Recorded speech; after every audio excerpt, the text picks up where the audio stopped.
Once more, my name is Eugene Bikum. Uh, the title of this presentation is Federal Student Loans, and my proposition is that the federal government should cancel at least 30% of student loans.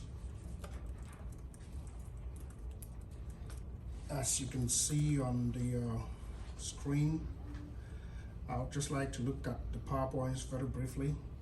With the pandemic, we had all of these debates, and even before the pandemic, during the presidential elections, during the primaries, we had the senator from Massachusetts, Senator Warren, first introduced the proposition, the House bill, to cancel at least 50,000 of federal student loans.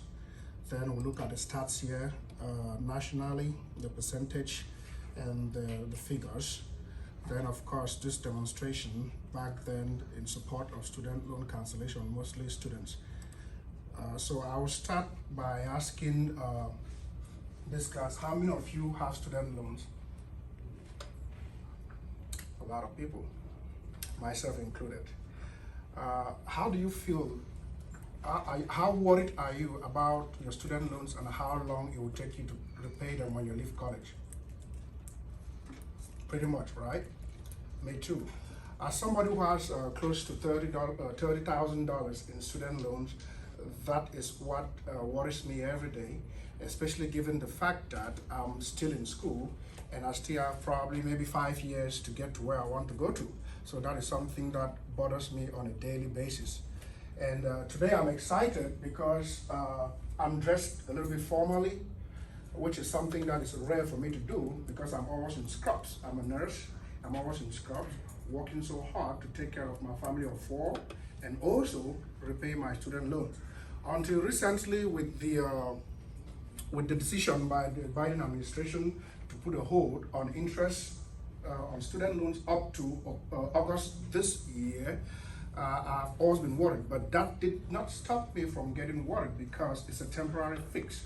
What can be done by the government to get us have this relief for us for permanently is this bill by Senator Warren and a bunch of Democrats and also some Republicans who support some form of relief for students that have accrued this much student loans.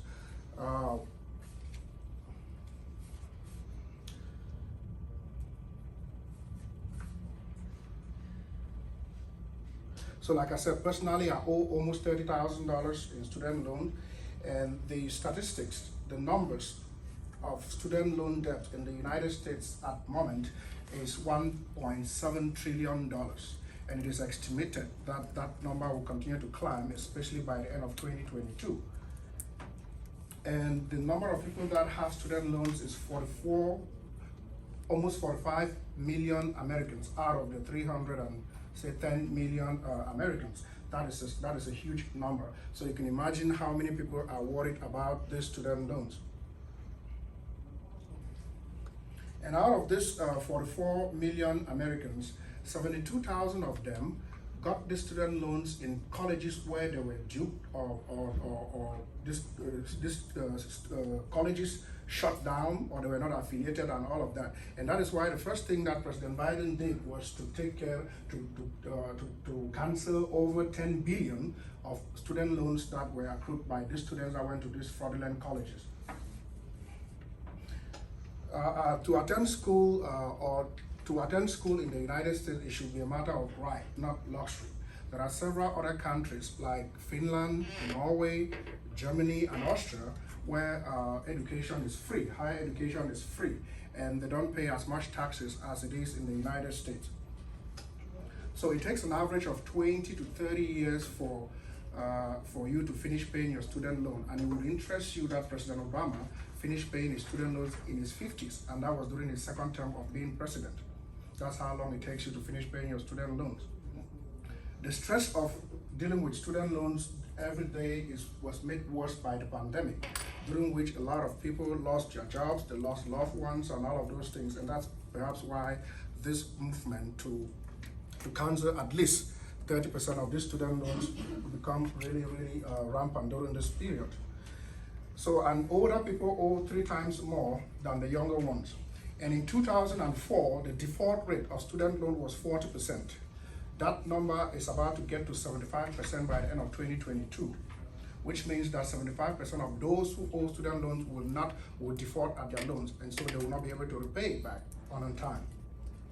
According to change.org, a leading platform for petitions, student loans default rate is likely to exceed 75% soon, which is roughly 4 times higher than the default rate for national home mortgages. So you can imagine what that means. Recently, the Federal Reserve also announced higher interest, if you follow the news like I do. What that means is there will be higher interest with mortgages, and that has an effect also on your student loan, because most people that have student loans also have mortgages, so it will be difficult for them to take care of their student loans. So it is incumbent for us as students, from your indications, we all owe these student loans. It's incumbent for us to join our voices with those of every other student around the United States and ask Congress to pass this bill to forgive at least or cancel at least 30% of these student loans. What happens if this 30% is canceled? It will help increase household wealth, especially among minorities who at the time of this pandemic are disproportionately affected more than other groups of people. Target counseling, especially within the minorities and the poorer ones, will be a good thing to do, because statistics shows that wealthier borrowers tend to pay more back into the government at the end of the month than poorer borrowers. And 40% of those that got student loans did not graduate college. So that puts them on that poverty threshold. So it is harder for them to make those payments back compared to wealthier borrowers. So targeted decrease in this amount of student loans will help this minority population. Also, the request to cancel these student loans is not a partisan issue. Most Americans across the political spectrum do agree that some sort of relief should be given to students, especially during this pandemic. So the claim by my colleague Haley that it will raise taxes is wrong. From the inception of student loan program, the Department of Education has made gross profit from the interest and the repayments that they've been receiving from students. So that wouldn't be an issue. And unlike stimulus packages that were handed during the pandemic that needed the government to get money from the treasury, student loan forgiveness wouldn't require the government to go back to the treasury. You just cancel something that existed that you have made profit from so far. Then also the claim by my partner that it will lead to people who don't need it having their loans forgiven is not true. The statistics also show that prior to the pandemic, a lot of people were underwater as far as student loans are concerned, and I could see that from the way you responded for those that have student loans. So the problem is obvious and needs action by the federal government. From my presentation, we can tell that the benefits of canceling at least 30% of these student loans outweigh the cost or the downsides of it. Because, like I said, it will provide some sort of relief to those that currently have it. It will also motivate people to continue to go to school and come out and have better jobs. So I am hoping that as you leave here today, you would help sign these petitions that are currently online. There is one by change.org that is also vying for the federal government to cancel much of the student loans. And out of the 1.5 million petitions that were needed to pass that across to the Congress so that they can take action, so far in the last 12 months, 1.1 million people have already signed that petition. So that is a big number. That tells you the importance of this problem or the severity of this problem.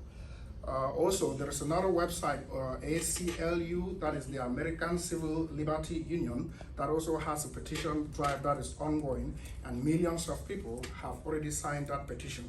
So it is my hope. I would have brought papers here for you to sign and I take back, but it was just so many papers for me to print out. It is my hope that you can go online and sign these petitions. I've done that too, as somebody who owes a lot of student loans. So with that, I was going to show you this other visual of mine, which is money. we're talking about money. Student loan has to do with money. We have to use money to get to go to school, and coupled with those demonstrations and all the debates, we can kind of have an idea or a picture of the severity of this problem. Thank you.